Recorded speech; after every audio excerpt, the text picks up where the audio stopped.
Last week it was Halloween, and I think it's appropriate to talk about a ghost that haunts the wind industry. This is a ghoul that kind of haunts gearboxes and springs up with absolutely no warning whatsoever. It affects gears and bearings and causes them to fail almost instantaneously. I am, of course, talking about white etch cracking. Now, if you've been following this channel, you probably know that I'm working with a company called Neol Copper Technologies, and they have a very unique way of formulating lubricants, but it seems like they might have a solution for the white edge cracking problem. If you're unfamiliar with white edge cracking, imagine a rolling element bearing. So as it's rolling against the inner race, it's generating incredible internal pressure within the lubricant. In fact, the reason why we call this elasto-hydrodynamic lubrication is because the internal pressure of the lubricant is able to elastically deform the metal contacts. Now, under such extreme pressures that you would see in something like a wind turbine bearing, right, it's actually able to liberate free hydrogen either from water that's in the lubricant or from the hydrocarbon molecules themselves and force them into the metal structure. So if we were to look at, let's say, the metal lattice, effectively that's hydrogen invading the surface where it increases the internal pressure. We get the formation of cracks and eventually the formation of a wear particle. Now you might be thinking, that sounds an awful lot like fatigue wear. Now this is how I teach it to my students when I'm teaching things like MLA1, but let's simplify it down a bit. So fatigue wear is often related to some kind of contaminant, but it's basically where we have very high surface stress, and obviously contaminants are going to increase and concentrate the level of stress, right? Eventually you get the formation of these berms and a little pit. In fact, the pits are so little, we might refer to them as micro pits, hence the term micro pitting. Now, if you see what they look like, here's an example on the SKF website. It's almost like a grey staining of the raceway, and eventually you might see the formation of these pits. And interestingly, right, SKF would actually say on their website that the ultimate cause of these micro pits was a white etch cracking phenomena. So what's the difference between white etch cracking and your standard fatigue wear? Well, it's helpful to make that distinction. So I would argue that fatigue wear is a purely mechanical phenomenon. So it's purely the mechanical stress which is causing the development of those cracks. Hydrogen wear takes that one step further, where we actually have chemical interaction between hydrogen and as well as the subsurface of the metal, and that's what's instigating the cracks. So ultimately, the effect is the same, but maybe the cause is ever so slightly different. And this is why they're called white etch cracks. So if you view them under a microscope, so we're able to section a bearing, for example, this is typically what it looks like, and you can see for scale how small these cracks are, and eventually they're going to migrate their way to the surface.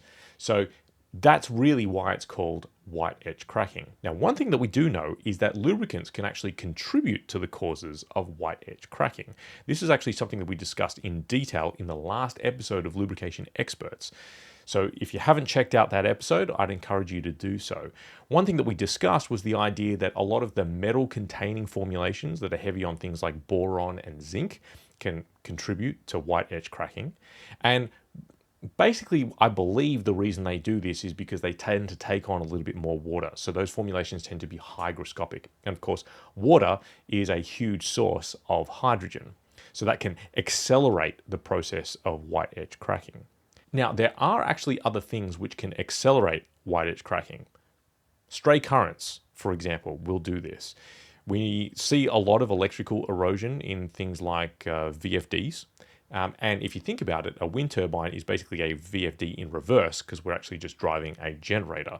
So ingression of contaminants, namely water, is also going to accelerate the process as well. As a result, modern formulations tend to be ashless, which helps to reduce the effect of these metallic additives. The other thing that we can do is we can play with some of the base oil mixtures to eliminate some of the lubricant-related causes of surface stress. Now, the Neol formulation kind of takes this a step further and helps to reduce surface stresses by obviously depositing a copper layer down. And it's also able to reduce the effects of both water contamination as well as stray currents. And we're doing this through the formation of that protective copper layer. The idea is now hydrogen can't make its way past this impenetrable barrier.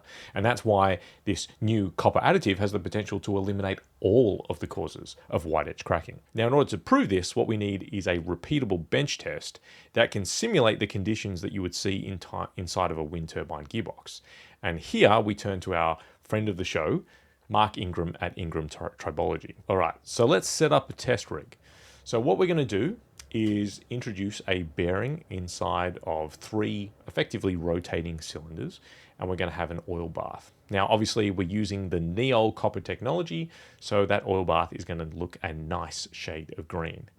And what we are simulating here is the conditions which would produce micropitting. And so, as is the case in our industry, we are going to creatively call this a micropitting rig. You might have heard of this as the MPR. Now, the key here is that it's all rolling contacts. So we're going to be simulating the conditions that you'd see inside of a rolling element bearing. Something additional that we want to introduce is electrification of the rig. So we want to be able to pass current through it as well to simulate those stray currents, which can also accelerate the creation of white edge cracks as well. So once we've got that rig, now we're set up to test. And here we've got a beautiful video of the Neol oil being poured into the modified MPR. So the idea here is that we are going to run this test over millions of cycles. The benefit of this bench test is that you can develop a lot of cycles in a very, very small amount of time. And what we are going to evaluate is 2 things, primarily the amount of friction inside of the rig and the amount of vibration that is occurring. So why are we using vibration as a bit of a proxy for the performance? Basically, the idea is as the pits start to develop, they're going to increase the surface roughness, which is then they're going to increase the amount of vibration. So you can see here in this example, you get relatively low acceleration. Once you get the pits start to form, this is basically a phenomena that accelerates on itself, and eventually you get failure of the test rig. Now we've got to start with a bit of a baseline. So here we used an OEM-approved wind turbine gear oil. That's a standard synthetic ISO 320, and we're testing it with 250 milliamps of applied current. And you can see that although the friction coefficient actually stays relatively steady, the vibrations continue to increase as we get the development of those pits, and eventually the test was stopped at 73.5 million cycles. Now for comparison, this is how the Neol oil performed.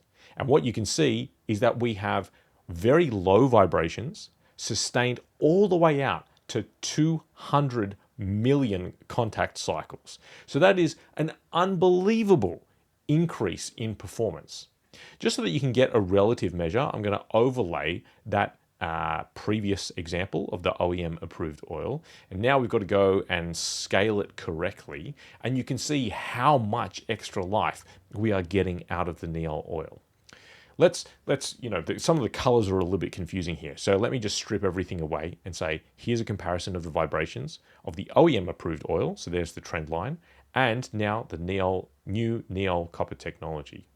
Again, let's look at the friction.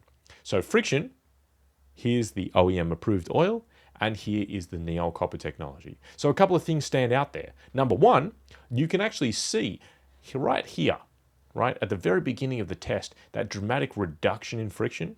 So that was a feature of the additive technology, which we demonstrated in the engine videos, showing that the layer of copper, as it develops on the machine surfaces, is able to lower the friction coefficient.